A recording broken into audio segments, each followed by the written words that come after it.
Video like जरूर कर लीजिए और ऐसे वीडियो लगातार फ्री में पाने के लिए चैनल को तुरंत सब्सक्राइब कर लीजिए और बेल आइकन को जरूर टैप कर लीजिए ताकि आगे भी सारे वीडियो आपको मिलते रहे। यूट्यूब में फॉलो करते हैं तो प्लीज ये वाला फ्री टेलीग्राम चैनल जरूर ज्वाइन कर लीजिएगा। सारे नोटिफिकेशन सारे अपडेट यहीं पे आते हैं, ध्यान रखिएगा। सारे क्वेश्चन अटेम्प्ट करिए और स्कोर अपना तुरंत कमेंट करके बताइए कितने सही हो रहे हैं कितने गलत हो रहे हैं, जल्दी से कमेंट करके बताइए। मेरा नाम है वैभव और आप लोग देख रहे हैं UPPSC best online coaching YouTube channel. दोस्तों आज के इस वाली वीडियो में हम लोग पॉलिटी के एक और इम्पॉर्टेंट टॉपिक की बात करेंगे जो कि है आपका वाइस प्रेसिडेंट यानी कि उपराष्ट्रपति। एग्जामिनेशन में एक क्वेश्चन आप मान सकते हैं यहाँ से पक्का।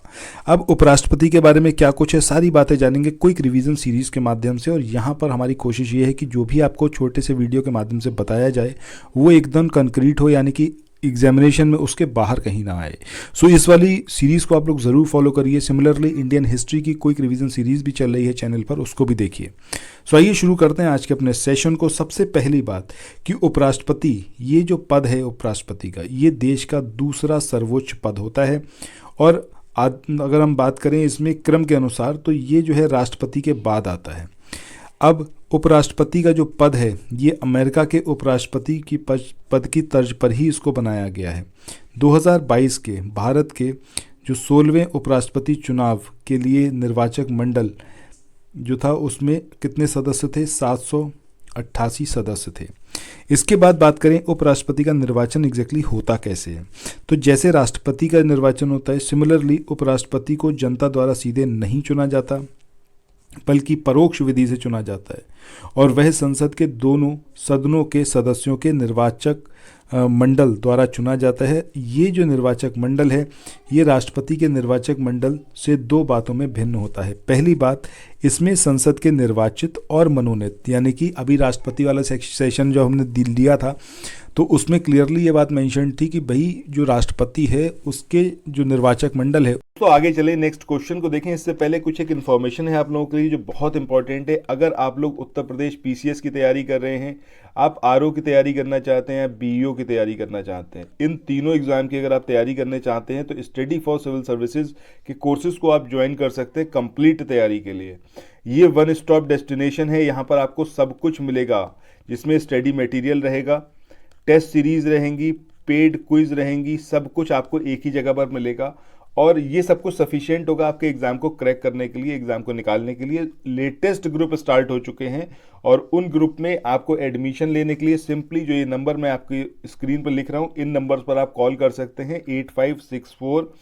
8564880530 इस नंबर पर आप संपर्क कर सकते हैं। इसके अलावा 9696066089 इस नंबर पर कांटेक्ट कर सकते हैं, या फिर आप 7523864455 इन तीनों में से किसी भी नंबर पर कॉल करके आप हमसे संपर्क कर सकते हैं और ये लेटेस्ट ग्रुप जो है इसमें आप एडमिशन ले सकते हैं।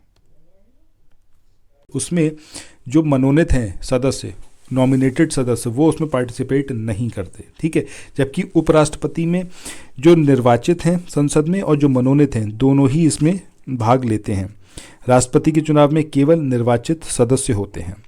इसमें राज्य विधानसभाओं के सदस्य शामिल नहीं होते, ये इंपॉर्टेंट पॉइंट है, याद रखिएगा। उपराष्ट्रपति के चुनाव में राज्य विधानसभाओं के जो सदस्य होते हैं वो शामिल नहीं होते हैं। राष्ट्रपति के चुनाव की बात करें तो उसमें राज्य विधानसभाओं के निर्वाचित सदस्य जो होते हैं वो शामिल होते हैं। तो इस तरीके से ये दो पर्टिकुलर पॉइंट हैं जो कि डिफरेंस है उपराष्ट्रपति और राष्ट्रपति के चुनाव के बीच में। इसके बाद आगे बात करें कि उपराष्ट्रपति के पद हेतु क्या अर्हता है, यानी कि एलिजिबिलिटी क्या है। पहली बात, भारत का नागरिक हो। दूसरी बात, 35 वर्ष की आयु उसको प्राप्त कर चुका हो। वह राज्यसभा सदस्य बनने के लिए अर्हत हो, यानी कि एलिजिबल हो राज्यसभा मेंबर बनने के लिए। वह केंद्र सरकार अथवा राज्य सरकार अथवा किसी स्थानीय प्राधिकरण या किसी अन्य सार्वजनिक प्राधिकरण के अंतर्गत किसी लाभ के पद पर ना हो, यानी कि ऑफिस ऑफ प्रॉफिट जो ऐसा कोई भी वो काम ना करता हो। इसके अतिरिक्त उपराष्ट्रपति के चुनाव के नामांकन के लिए उम्मीदवार के रूप में कम से कम 20 प्रस्तावक और 20 अनुमोदक होने चाहिए। प्रत्येक उम्मीदवार को भारतीय रिजर्व बैंक में 15,000 रुपये जमानत राशि के रूप में जमा करना आवश्यक होता है। सो अगर कोई व्यक्ति उपराष्ट्रपति का चुनाव लड़ना चाहता है तो इसके लिए आरबीआई में 15,000 रुपये का डिपॉजिट आपको देना होगा। भारत का उपराष्ट्रपति राष्ट्रपति के पश्चात भारत का दूसरा उच्चतम प्रतिष्ठित पदधारी है और वह राज्यसभा का पदेन सभापति होता है, परंतु उसके पास उपराष्ट्रपति पद से संबद्ध कोई औपचारिक दायित्व नहीं होता। ठीक है, वह राष्ट्रपति के पदत्याग, अपदस्थीकरण यानी कि जब राष्ट्रपति को हटा दिया जाए महाभियोग के बाद, या फिर उसकी मृत्यु हो जाए राष्ट्रपति की, तो उन कंडीशन में राष्ट्रपति की जो कार्य होते हैं वो कार्य का निर्वहन यही करता है। ठीक है, इसके बाद डॉक्टर एस राधाकृष्णन की बात करें तो 1949 से 1952 तक USSR में भारत के राजदूत थे ये। और वीवी गिरी की बात करें तो 1947 से 1951 तक ये श्रीलंका सिलोन यहाँ पर भारतीय उच्चायुक्त के पद पर रहे थे। और KR नारायणन की बात करें तो ये चीन के राजदूत 1976-78 में रहे थे। आगे मूव ऑन करते हैं। आगे बात करें श्री मोहम्मद हामिद अंसारी की, तो ये भारत के उपराष्ट्रपति के रूप में व्यक्ति के अनुसार क्रमांक इनका क्या था, 12वां। ठीक है, मोहम्मद हिदायतुल्लाह ये 1979 से 84 तक भारत के छठे उपराष्ट्रपति थे।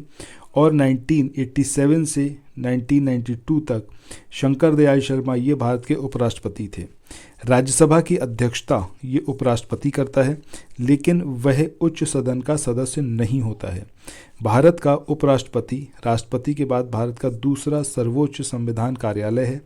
भारतीय संविधान का अनुच्छेद 63 कहता है कि भारत का एक उपराष्ट्रपति होगा।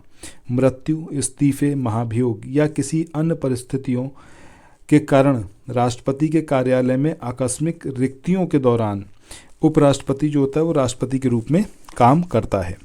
आर्टिकल 66(1) की बात करें तो इसमें गिवन है कि उपराष्ट्रपति का चुनाव संसद के दोनों सदनों के सदस्यों से बने निर्वाचक मंडल के सदस्यों द्वारा अनुमोदित प्रतिनिधित्व प्रणाली के अनुसार एकल हस्तांतरणीय के माध्यम से किया जाता है। नेक्स्ट पॉइंट की बात करें, आर्टिकल 66(3) ये क्या कहता है कि एक व्यक्ति उपराष्ट्रपति के रूप में चुनाव के लिए पात्र है यदि वह भारत का नागरिक हो, 35 वर्ष की आयु पूरा कर चुका हो और राज्य परिषद के सदस्य के रूप में चुनाव के लिए योग्य हो।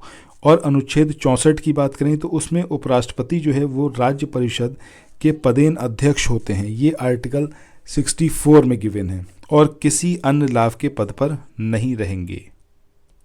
अगले पॉइंट की बात करते हैं कि संविधान के अनुच्छेद 67(b) इसके अनुसार एक उपराष्ट्रपति को उसके पद से राज्य परिषद के एक प्रस्ताव द्वारा परिषद के सभी तत्कालीन सदस्यों के बहुमत से हटाया जा सकता है और लोकसभा द्वारा सहमति व्यक्त की जा सकती है। इस प्रयोजन के लिए कोई भी प्रस्ताव तब तक नहीं हटाया जाएगा जब तक कि संकल्प को पेश करने का इरादा कम से कम 14 दिनों का नोटिस नहीं दिया गया हो। अनुच्छेद 66(3) की बात करें तो इसके अनुसार उपराष्ट्रपति के रूप में चुनाव के लिए पात्र होने के लिए एक व्यक्ति को राज्य परिषद के सदस्य के रूप में चुनाव लड़ने के लिए योग्य होना चाहिए। उपराष्ट्रपति का चुनाव संसद के दोनों सदनों लोकसभा और जो राज्यसभा है उसके सदस्यों से मिलकर बने निर्वाचक मंडल के सदस्यों द्वारा किया जाता है। ये आपका आर्टिकल 66(1) में गिवन है। सो दोस्तों आज के इस वाले सेशन को यहीं पर एंड करते हैं। नेक्स्ट वीडियो में उपराष्ट्रपति से रिलेटेड कुछ और जानकारियाँ आपके साथ साझा की जाएंगी। सो आप लोग खुद से भी उपराष्ट्रपति वाले चैप्टर को एक बार पढ़ लीजिए ताकि यहाँ पर आपको समझ में आए कि कितना बढ़िया तरीके से यहाँ पर आपको बताया जा रहा है। ठीक है, सो इसी के साथ आज के इस वाले सेशन को अब यहाँ पर एंड करते हैं। मिलते हैं नेक्स्ट वीडियो में। Bye bye.